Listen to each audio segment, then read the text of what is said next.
Hey guys, আসসালামু আলাইকুম। আশা করছি সবাই ভালো আছেন। আমিও আলহামদুলিল্লাহ ভালো আছি। আজকে আমি আপনাদের মাঝে চলে আসলাম মাছ ধরার নতুন একটি ভিডিও নিয়ে। ইতিমধ্যে জাল পানিতে ফিক্কা মারা হলো, দেখা যাক কি হয়।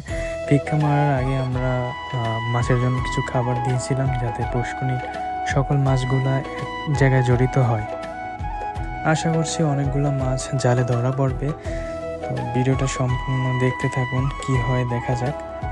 মাছের জালটা আমরা টানতেছি আস্তে আস্তে, যাতে মাছগুলো ভিতর থেকে বের হয়ে যেতে না পারে। জালের মধ্যে মাছ দেখা যাচ্ছে, দেখা যাক কয়টা মাছ জালে বাজে। ওই যে একটা দেখা যাচ্ছে, একটা মাছ বেজে গেছে অলরেডি, বড় মাছ। এটা কি মাছ আপনারা কমেন্ট বক্সে জানান।